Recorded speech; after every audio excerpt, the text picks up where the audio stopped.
Olá!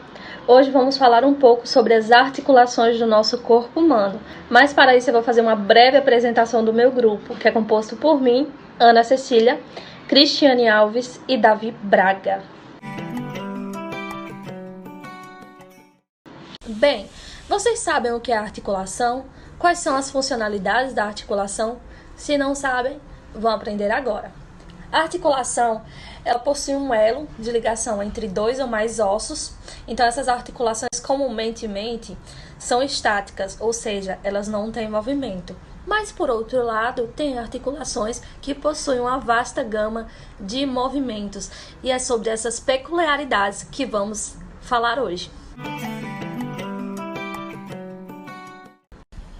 Então, a articulação tem como principal objetivo manter os movimentos e os segmentos do nosso corpo, mantendo os nossos ossos do esqueleto juntos e estáveis. Então, temos 3 articulações, que são as fibrosas, as cartilaginosas e as sinoviais. As fibrosas, elas são chamadas de sinartroses ou imóveis e possuem um tecido conjuntivo, pequeno tecido conjuntivo, então a sua mobilidade ela é bem reduzida ou inexistente, como é o caso das suturas ou as sindemoses. Já as articulações cartilaginosas, ela possui uma divisão cartilaginosa e não possui cavidade articular, que é o caso das sincondroses e as sínfises. E também tem as articulações sinoviais, que são chamadas de diartroses ou móveis. Elas são mais usadas no nosso corpo humano justamente porque ela tem uma cápsula com um líquido sinovial que ele é capaz de lubrificar as articulações para que não haja atrito entre os ossos. Olá, vamos falar agora sobre função. As funções primárias das articulações são exatamente a estabilidade ou a mobilidade. Cada articulação tem a sua peculiaridade, como a Ana Cecília já havia falado.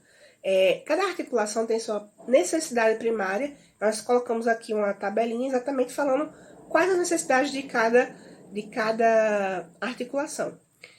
No arco plantar, por exemplo, precisamos da estabilidade. Então, quando isso acontece, um desequilíbrio nas articulações, tende a ter problema, né? Então, a gente tem uma má mobilidade ou uma má estabilidade. Vamos falar agora também sobre as funções articulares. Que funções articulares são essas? Nós temos 3 funções. A cinemática, que é exatamente o movimento, sem considerar as forças e os torques que atuam nelas, tipo a rotatória ou a translatória. Temos também a osteocinemática, que são os movimentos dos ossos. É o que nós verificamos todos os dias, que é a flexão, extensão e abdução. São coisas que a gente vê, é notável ver todos os dias a gente fazendo isso, andando, flexionando o braço, enfim. E temos também a artrocinemática, que exatamente é o movimento da superfície das articulações. Como a gente sabe disso? Temos a figurinha aí abaixo, que tem a tração, a compressão, o rolamento e o deslizamento. E a rotação também. Então, essas são exatamente as funções articulares. Agora vamos falar exatamente sobre a classificação funcional das articulações sinoviais.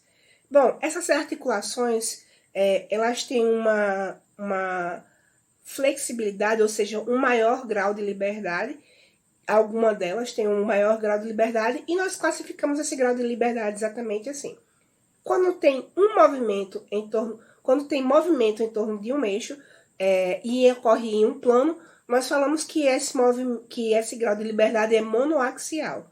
Quando nós temos um movimento em torno de 2 eixos e ocorre em 2 planos, nós dizemos que é biaxial. E quando ocorre um movimento em torno de 3 eixos e ocorre em 3 planos, nós exatamente falamos que é triaxial. Nós colocamos esse bonequinho aqui ao lado exatamente para mostrar onde ocorrem esses movimentos, tá? Nas pernas nós temos, nos joelhos nós temos o monoaxial. Nos pés, nos tornozelos, nós temos o biaxial. E aqui na parte do ombro, nós temos o triaxial. Exatamente, são articulações onde tem uma cavidade maior e tem um grau de liberdade maior.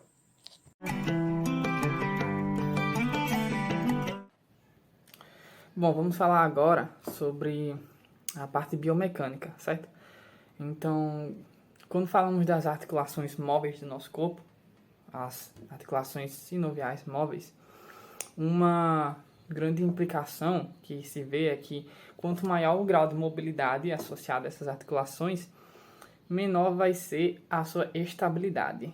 Então, por exemplo, a articulação do ombro, ela é muito móvel, ela se move em 3 eixos, mas ela paga um preço por ser mais frágil. É muito fácil você machucar o ombro. Então, as articulações se utilizam de mecanismos para poder aproveitar a estabilidade, certo? Então, um dos primeiros pontos está relacionado ao ponto de contato. Então, o que acontece? Dois ossos, quando eles estão em contato uns com os outros, às vezes acaba sendo muito pequeno a superfície de contato. Então, quando uma força ela é aplicada sobre esses dois ossos, acaba que isso gera, como consequência, uma força de reação de tensão muito forte, por causa que ela é inversamente proporcional à sua área, a área de contato. Então, qualquer força iria causar uma tensão muito forte e romper com esses ossos, causar alguma fissura, algum problema. Então, para contornar esse problema, as articulações contam com uma cartilagem que reveste esses dois ossos e aumenta a superfície de contato. Porque ao fazer isso, ela distribui melhor as forças aplicadas. E isso minimiza o desgaste quando você pega algum peso.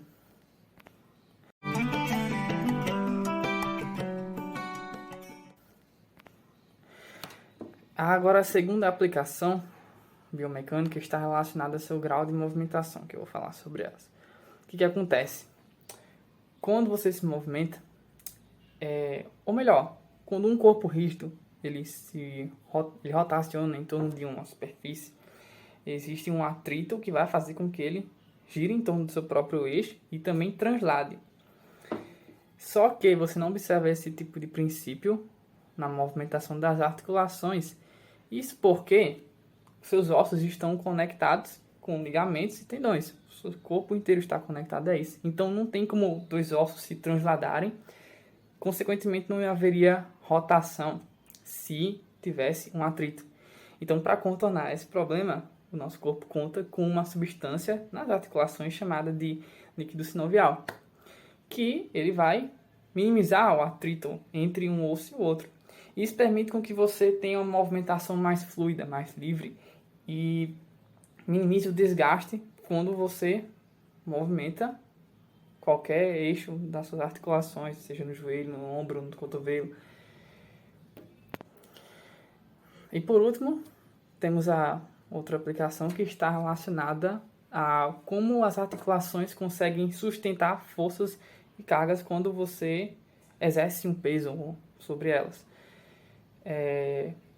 Mas para isso eu deixei essa explicação no relatório, que explica como que as articulações sustentam forças de tração e compressão.